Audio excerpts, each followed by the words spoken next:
विकसित भारत के मिशन को ड्राइव करने वाला है। ये बजट एक फोर्स मल्टीप्लायर है। ये बजट सेविंग्स को बढ़ाएगा, इन्वेस्टमेंट को बढ़ाएगा, कंजम्पशन को बढ़ाएगा और ग्रोथ को भी तेजी से बढ़ाएगा।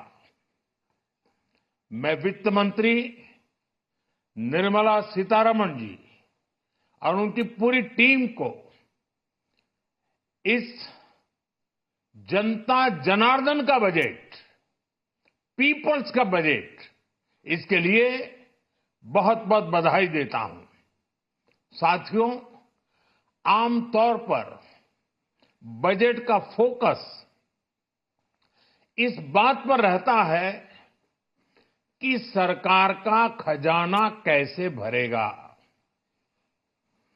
लेकिन ये बजट उससे बिल्कुल उल्टा है।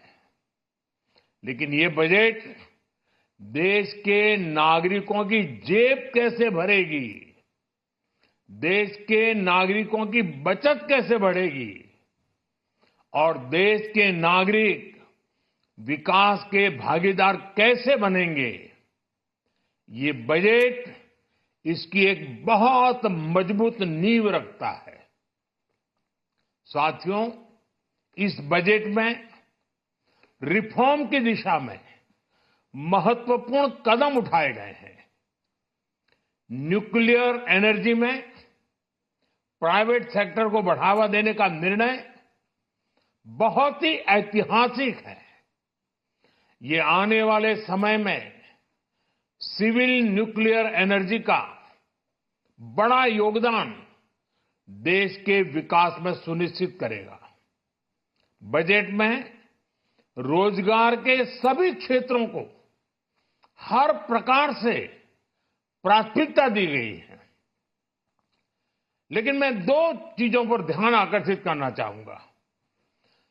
उन रिफॉर्म्स की मैं चर्चा करना चाहूंगा जो आने वाले समय में बहुत बड़ा परिवर्तन लाने वाले हैं।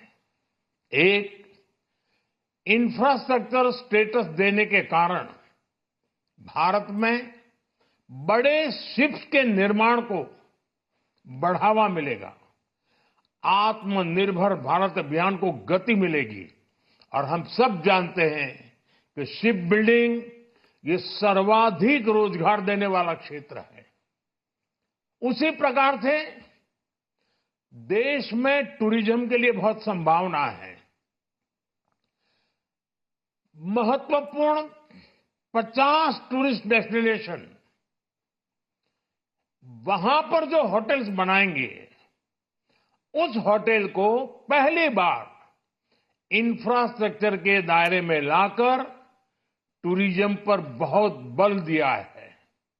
इससे हॉस्पिटैलिटी सेक्टर को, जो रोजगार का बहुत बड़ा क्षेत्र है, और टूरिज्म जो रोजगार का सबसे बड़ा क्षेत्र है, एक प्रकार से चारों तरफ रोजगार के अवसर पैदा करने वाला एक क्षेत्र को ऊर्जा देने वाला काम करेगा।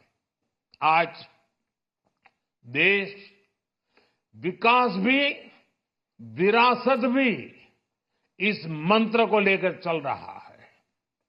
इस बजट में भी इसके लिए भी बहुत महत्वपूर्ण और ठोस कदम उठाए गए हैं। 1 करोड़ पांडुलिपियों के लिए, संरक्षण के लिए, मैन्युस्क्रिप्ट के लिए ज्ञान भारतम मिशन लॉन्च किया गया है। साथ ही भारतीय ज्ञान परंपरा से प्रेरित एक नेशनल डिजिटल रिपोजिटरी बनाई जाएगी। यानी टेक्नोलॉजी का भरपूर उपयोग किया जाएगा और हमारा जो परंपरागत ज्ञान है उसमें से अमृत निचोड़ने का भी काम होगा। साथियों, बजट में किसानों के लिए जो घोषणा हुई है वो कृषि क्षेत्र और समूची ग्रामीण अर्थव्यवस्था में नई क्रांति का आधार बनेगी। पीएम धन धान्य कृषि योजना के तहत 100 जिलों में सिंचाई और इंफ्रास्ट्रक्चर का डेवलपमेंट होगा। किसान क्रेडिट कार्ड की लिमिट 5 लाख तक होने से उन्हें ज्यादा मदद मिलेगी। साथियों, अब इस बजट में 12 लाख रुपए तक की आय को टैक्स से मुक्त कर दिया गया है। सभी आय वर्ग के लोगों के लिए टैक्स में भी कमी की गई है। इसका बहुत बड़ा फायदा हमारे मिडिल क्लास को, नौकरी पेशे करने वाले, जिनकी आय बंधी हुई है, ऐसे लोगों को, मिडिल क्लास को इससे बहुत बड़ा लाभ होने वाला है। उसी प्रकार से जो नए नए प्रोफेशन में आए हैं, जिनको नए नए जॉब मिले हैं, इनकम टैक्स की ये मुक्ति उनके लिए एक बहुत बड़ा अवसर बन जाएगी। साथियों, इस बजट में मैन्युफैक्चरिंग पर 360 डिग्री फोकस है, ताकि एंटरप्रेन्योर्स को, एमएसएमईज को, छोटे उद्यमियों को मजबूती मिले और नई जॉब पैदा हो। नेशनल मैन्युफैक्चरिंग मिशन से लेकर clean tech, leather, footwear, toy industry जैसे अनेक सेक्टर्स को विशेष समर्थन दिया गया है। लक्ष्य साफ है कि भारतीय प्रोडक्ट्स ग्लोबल मार्केट में अपनी चमक बिखेर सके। साथियों, राज्यों में इन्वेस्टमेंट का एक वाइब्रेंट कॉम्पिटिटिव माहौल बने, इस पर बजट में विशेष जोर दिया गया है। एमएसएमईज और स्टार्टअप के लिए क्रेडिट गारंटी को दोगुना करने की घोषणा भी हुई है। देश के एससी, एसटी और महिला जो नए उद्यमी बनना चाहते हैं, उनको 2 करोड़ रुपए तक के लोन की योजना भी लाई गई है, और वो भी बिना गारंटी। इस बजट में न्यू एज इकोनॉमी को ध्यान में रखते हुए गीग वर्कर्स के लिए बहुत बड़ी घोषणा की गई है। पहली बार गीग वर्कर्स का ई श्रम पोर्टल पर रजिस्ट्रेशन किया जाएगा। इसके बाद इन साथियों को स्वास्थ्य सेवा और दूसरी सोशल सिक्योरिटी स्कीम्स का लाभ मिलेगा।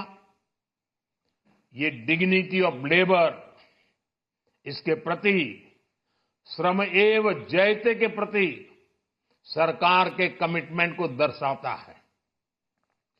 रेगुलेटरी रिफॉर्म से लेकर फाइनेंशियल रिफॉर्म्स, जन विश्वास 2.0 जैसे कदमों से मिनिमम गवर्नमेंट और ट्रस्ट बेस्ड गवर्नेंस के हमारे कमिटमेंट को और बल मिलेगा।